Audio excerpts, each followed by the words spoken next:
नमस्कार दोस्तों, धार्मिक कहानियाँ पूरा जरूर सुने। श्रापित होने के बाद भी महर्षि व्यास ने क्यों कहा था कलयुग को युगों में सर्वश्रेष्ठ। हिंदू धर्म ग्रंथों में कालखंड अर्थात समय को सतयुग, त्रेतायुग, द्वापर युग और कलियुग में बांटा गया है। जैसे जैसे युग बदलता है वैसे वैसे धर्म की मात्रा कम होने लगती है। कलियुग में सबसे ज्यादा अधर्म होता है, परंतु महर्षि व्यास ने युगों में श्रेष्ठ कलियुग को माना है। चलिए जानते हैं महर्षि व्यास के अनुसार कलयुग सबसे श्रेष्ठ युग क्यों है। धर्म ग्रंथों में कलियुग को एक श्रापित युग कहा गया है। ऐसा माना जाता है कि कलयुग में जन्म लेने वाले मनुष्य सबसे ज्यादा अधर्म करते हैं। बाकी युगों की तरह इस युग में भगवान तप करने से नहीं मिलते।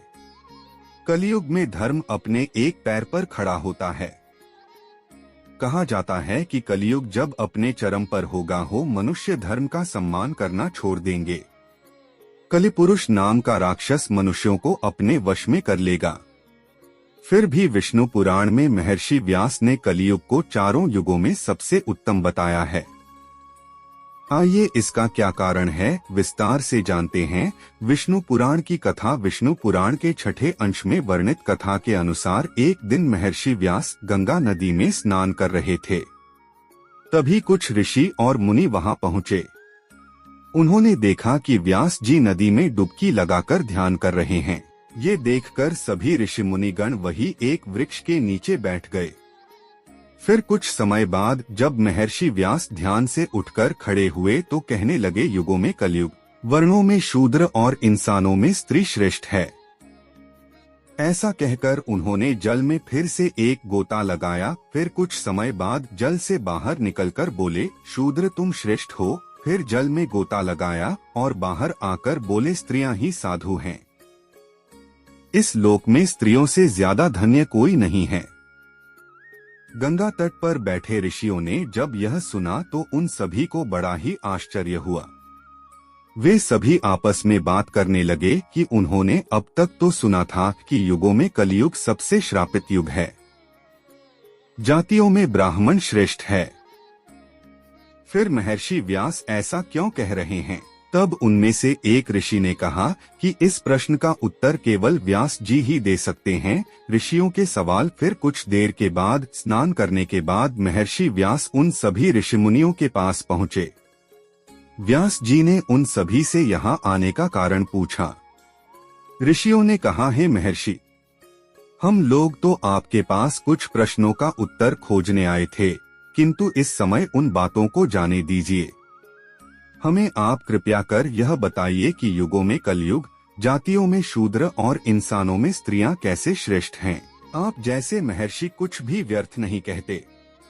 मुनियों के इस प्रकार पूछने पर व्यास जी ने हंसते हुए जवाब दिया, है मुनियों, मैंने जो इसे बार बार श्रेष्ठ कहा था इसके पीछे का कारण भी सुनिए। शूद्रों को क्यों कहा श्रेष्ठ। उसके बाद महर्षि व्यास बोले, अब शूद्र क्यों श्रेष्ठ है यह सुनिए।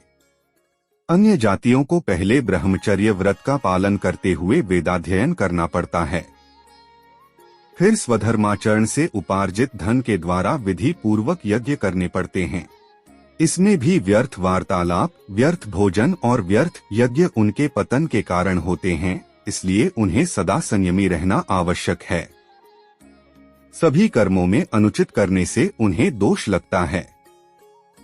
यहाँ तक कि भोजन और जल आदि भी वे अपने इच्छानुसार नहीं भोग सकते, क्योंकि उन्हें संपूर्ण कार्यों में परतंत्रता रहती है। इस प्रकार वे अत्यंत क्लेश से पुण्य लोकों को प्राप्त करते हैं। किंतु जिसे केवल पाक यज्ञ का ही अधिकार है वह शूद्र इनकी सेवा करके ही सद्गति को प्राप्त कर लेता है। इसलिए मैंने शूद्रों को जातियों में श्रेष्ठ कहा है। स्त्रियां साधु क्यों हैं। आगे महर्षि व्यास कहते हैं, पुरुषों को अपने धर्मानुकूल प्राप्त किए हुए धन से ही सुपात्र को दान और विधि पूर्वक यज्ञ करना चाहिए। इस धन के उपार्जन तथा रक्षण में महान क्लेश होता है और उसको अनुचित कार्य में लगाने से भी पुरुषों को कष्ट भोगना पड़ता है। इस प्रकार पुरुषगण ऐसे ही अन्य कष्ट साध्य उपायों से क्रमशः प्राजापत्य आदि शुभ लोकों को प्राप्त करते हैं। किंतु स्त्रियां तो तन मन वचन से पति की सेवा करने से ही उनकी हितकारिणी होकर पति के समान शुभ लोकों को अनायास ही प्राप्त कर लेती हैं, जो कि पुरुषों को अत्यंत परिश्रम से मिलते हैं। स्त्रियां धन्य भी इसलिए हैं कि वह अपने पति के हर पुण्य का भागीदार होती हैं। पति यदि कोई शुभ कार्य करता है तो वह उसके बिना अधूरी मानी जाती हैं।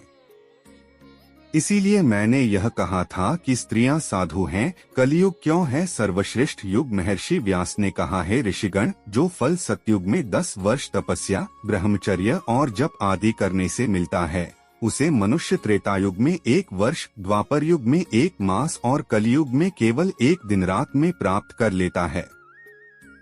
इस कारण ही मैंने कलयुग को श्रेष्ठ कहा है।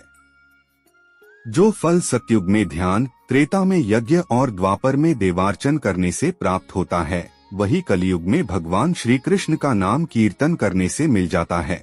कलयुग में थोड़े से परिश्रम से ही पुरुष को महान धर्म की प्राप्ति हो जाती है। इसलिए मैं कलयुग को सर्वश्रेष्ठ कहता हूँ। दोस्तों, ऐसे धार्मिक कहानियाँ जानने के लिए हमारे YouTube चैनल को लाइक और सब्सक्राइब करना ना भूलें।